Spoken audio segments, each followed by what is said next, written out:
Aujourd'hui, c'est notre premier partage d'expérience et le Seigneur Dieu m'avait inspiré de ce programme RAID, Rassemblement des enfants de Dieu. Déjà, je tiens à signaler que nous sommes sur RAID. RAID, ça signifie Rassemblement des enfants de Dieu. C'est pour un programme où on va essayer un peu de rassembler beaucoup des enfants de Dieu afin de partager les expériences que le Seigneur Dieu fait avec nous et en même temps témoigner et aussi exhorter pour ceux qui sont encore faibles, comme la Bible dit que nous devons aider ceux qui sont faibles. Et en même temps, quand on parle de partage d'expérience, il y a beaucoup de choses que le Seigneur Dieu m'a dit par rapport à des versets bibliques de soubassement aussi. C'est-à-dire que, tu vois, comme, comment il s'appelle, l'homme de Dieu, Paul, dans la Bible, il avait de l'expérience. Mais son parcours, même s'ils étaient tous appelés le même jour avec Barnabas, je crois que c'est Silas et tout, voilà. Mais tu remarqueras qu'ils n'ont pas eu le même parcours, non plus le même expérience et tout. Et c'est grâce à ça que le Seigneur Dieu m'a mis à cœur afin que beaucoup de personnes qui se plaignent en secret, qui regrettent des fois pourquoi je vis ça, pourquoi il y a ça, mais à travers cette partage, on pourra aussi aider beaucoup de personnes et que la grâce de Dieu va essayer un peu de localiser aussi plusieurs. Et maintenant, je sais pas, par rapport à cette vision, qu'est-ce que tu en penses en fait? Alors, bonjour à tout le monde, toutes Ok, les personnes qui nous suivent déjà. ok. Après, RAID, c'est une vision excellente en tout cas que personnellement, j'y soutiens. D'ailleurs, tu le sais. Waouh. Le plus important, je pense que dans cette génération, Dieu est en train de susciter des jeunes, en fait, qui va Mhm, les servir encore avec amour et mhm. avec efficacité. Gloire à Et Dieu. je pense que RAID, en fait, fait partie de ces rassemblements qui va Mhm. encore amener le réveil dans cette génération. Voilà. Voilà un peu. Ah, merci beaucoup. Aujourd'hui, par rapport à cette partage d'expérience, il y avait un thème qu'on a choisi de partager. C'est comment lire et méditer la parole de Dieu. Mm, Il y a d'autres personnes qui m'ont dit, mais pourquoi pas dire la Bible? Moi, mm, je dis, mais la Bible, c'est un livre qui contient la parole de Dieu. c'est ça. Et du coup, j'aurais un peu deux, trois questions par rapport à ton expérience. Essayer un Mm. peu de nous expliquer comment tu fais. Mais la première des choses, je veux te dire, et ce que je vais te poser comme question, c'est que, est-ce que tu peux déjà nous donner la différence entre lire et méditer la parole de Dieu? Mm.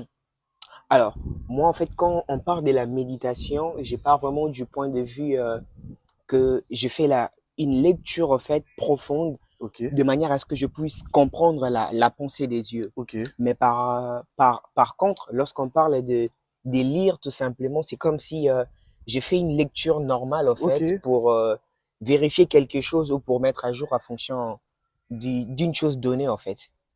Donc, si je comprends bien, quelqu'un qui fait la lecture de la parole de Dieu, c'est juste pour comprendre ce qui est écrit, mais ne pas ramener la pensée dans son esprit, en fait. Tout à fait, c'est ça. Voilà. Mm. Et il y a encore une question, comment maintenant toi tu fais, étant qu'un homme de Dieu, pour avoir une très bonne méditation de la parole de Dieu et une très bonne lecture de la parole de Dieu? Est-ce que c'est par rapport à deux versions bibliques que tu prends, ou soit juste par expérience, tu arrives quand même à réussir? Alors, si je dois répondre à cette question, en fait, il faut savoir que pour bien méditer la parole de Dieu, Mhm. un- l'un des principes, c'est être discipliné. Ok.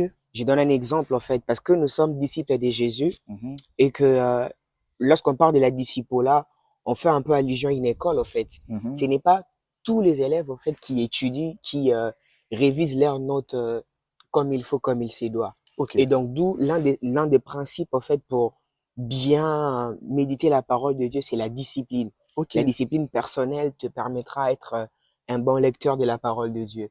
Parce qu'il y a des jours où les corps ne répondent pas comme il Voilà, je faut, vois ce qu'il faut. Ouais. on n'est pas en forme comme il faut, donc je commence à méditer. Dans les minutes qui suivent, ça sera un peu Maintenant, fatigant. par rapport à ce que tu as dit que il y a des jours, ça arrive, hein. Il y a des Mm, jours comme ça, tu lis la parole de Dieu, soit tu médites comme ça, et du coup, tu n'as pas d'efficacité en fait. mm, Corps physiquement comme ça, tu te sens pas vraiment en forme, et mm. du coup, je sais pas maintenant, qu'est-ce que toi tu fais? Est-ce que tu arrêtes, ou bien directement tu enfonces, même si le corps ne te donne pas cette habilité, cette force-là de méditer la parole de Dieu en fait? Mm. Alors, pour répondre à cette question, d'ailleurs, j'aimerais les signaler. Mhm, Vous savez, lorsqu'on parle de la méditation de la parole de Dieu, mhm. ça fait aussi partie d'un exercice spirituel. Ok, Et je pense qu'à chaque fois, étant enfant de Dieu, lorsque nous devons faire un exercice spirituel, le mhm. diable ne nous facilite pas la tâche d'une certaine manière. Ouais, je Tu vois. vois? Mhm. Donc, il y aura le corps qui va répondre d'une certaine manière en termes Ouais, de flemme que je vais trouver ok. normal. Donc, du coup, déjà comme les Français disent que c'est à forgeant qu'on devient forgeron. Ok, Donc, de le première minute, quand je commence à méditer, que je sens que je suis fatigué, qu'est-ce que je fais? J'essaye de prendre une position assez adaptée ok, qui va me permettre de faire ma méditation jusqu'à la fin. ok. Ouais.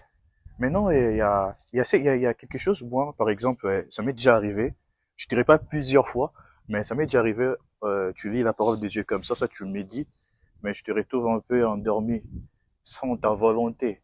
Et je sais qu'il y a beaucoup de personnes qui vont nous suivre, peut-être il y a une personne qui a ces genres de défis, en fait. C'est-à-dire, il lit la parole de Dieu, il médite la parole de Dieu, mais ça lui arrive des fois de dormir sans le savoir. C'est pas parce que il a voulu, mais je sais pas, en fait. Pour toi, c'est lié à quoi? Peut-être est-ce que c'est l'environnement, là où il est, ou soit, c'est l'envoûtement, c'est l'ennemi qui lui combat pour ne pas lire la parole de Dieu, en fait. Alors, ce n'est pas non plus l'envoûtement, ça pourrait être